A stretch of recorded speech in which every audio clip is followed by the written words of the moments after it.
Awesome. All right. So I also want to introduce quickly about myself. So I'm Mandy. As previous introduced, I've been working in education for 11 years and started like working on like education management training and coaching for around like 6 to 7 years. And especially for the past 4 years, I started showing interest in sustainability. And I started volunteering for Climate Fresh, where we like conducting the interactive games and trainings to raise the awareness about environment and climate change. Yeah, and the topic that I want to discuss today is about the art of giving feedback. So technically, as I giving the background, so basically in Vietnam, in the context where we are not that open to give feedback, especially to the people that have the power. I feel really like kind of like an open eye experience when I work in the international environments where they allow people to give feedback very openly, and I find it like a little bit struggling at the beginning because it's really important on how to deliver it, right? And so today we pretty much focus on like the how. And so I'm open to the experience from you, Stacy, and Sarah as well, because I know that you guys also have your own experience about, like giving feedback and stuff. So yes, so agenda, our session today. So first question for Stacy and Sarah. Why do some people avoid giving feedback? Can I hear from Sarah? Yeah. Well, for me, it's a really difficult practice. I think that gives fear to give feedback because you are hoping that they are going to judge you in the same way, because it's like I say something to improve and nobody, and I think that for me it's difficult to listen what I must to improve. So it's like it's like an uncomfort zone, and for that, for me, maybe is a fear. I think for me, it's also kind of in the same line as what Sarah was saying. Is I tend to fear making someone feel bad if it's someone of authority, losing my job, or or getting kickback on giving feedback to someone who has authority over me, and yeah. Yeah, I think it's really helpful to know about you like your opinions. I think yes, definitely number one would be fear. Number two is also embarrassment. Somehow when you expect to get like some negative responses from the receiver, right? And then since we talk about feedback, we tend to think about the feedback that people doing something wrong, but we forget mentioning that feedback can also about complimenting, right? And so so in this case, I think like somehow you in some countries they don't tend to like give compliments because I think it's unnecessary. They already know that they do well, so you don't need to mention. So question number two, why is constructive feedback important? Yeah, Stacy, can I hear from you? Yeah, it's very important. Without feedback, we would never improve. So it's very important. Yeah. So Sarah? Yeah, is the only way we have to know what we can improve, like say Stacy. But then, what can other people, for example, at work, your team, how everyone can improve, like a team? or maybe like individually, no? So it's important, both is the only way to improve, like reading, and help to construct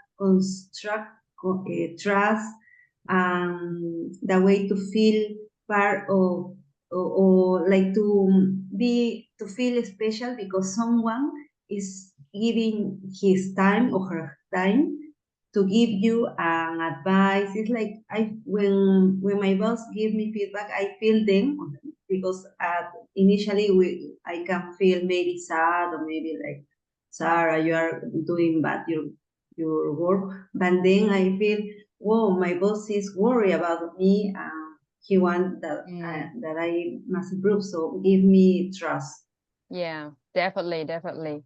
Yep. So yeah, in the performance context, definitely it gives the perspective to the people who receive it, right? Developmental context would be provided opportunities to improve. So in this case, like is mentioned, and then also like improve the quality of the relationships. So I think it's like even like professional or non-professional settings, it's also important to give feedback.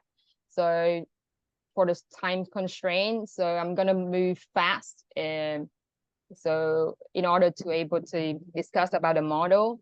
Yeah, so the feedback is really important, and then it should be information specific, right? Issue focused based on the real observation. It's not like hearing from someone else.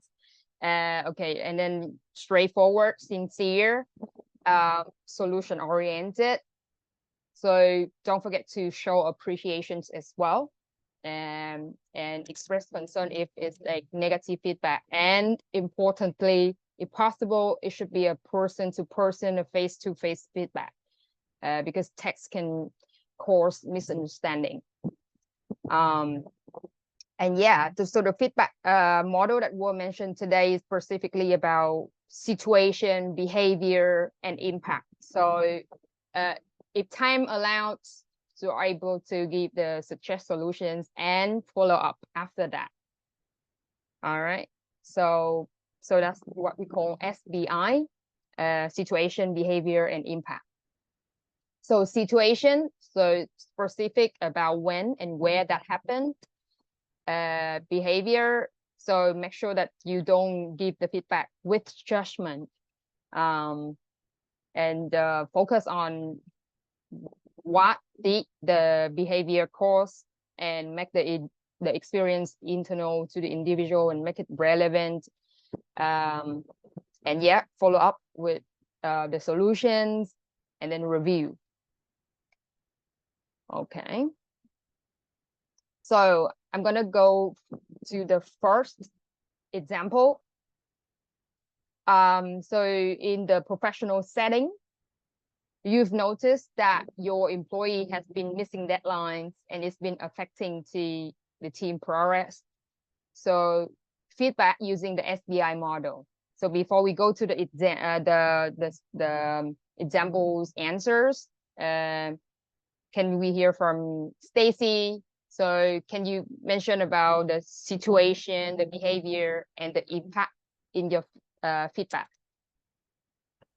Yes, so I would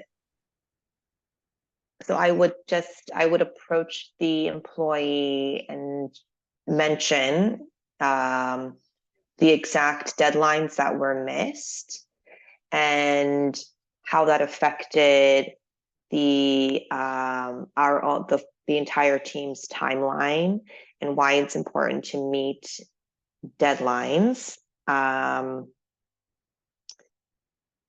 then I would then ask if, what was going on, if there were any issues, is there anything that I can do to support this person to meet those deadlines? Because it could be they need help. And then that then goes on to me because I need to provide that support for my team.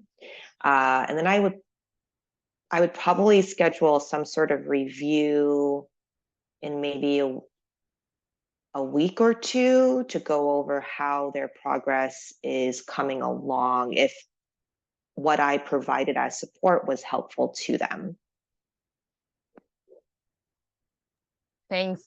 It's very helpful. I think it's very similar to the samples here when we have like a situation.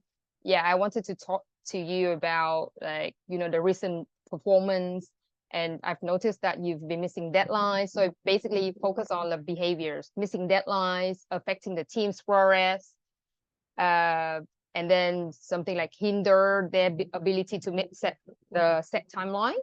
The impact is like clients and stakeholders dissatisfied, and it potentially harm the professional reputation of the company. And as you mentioned, as a manager, it's always easy to have give them the direct solutions, and then follow up a few weeks later.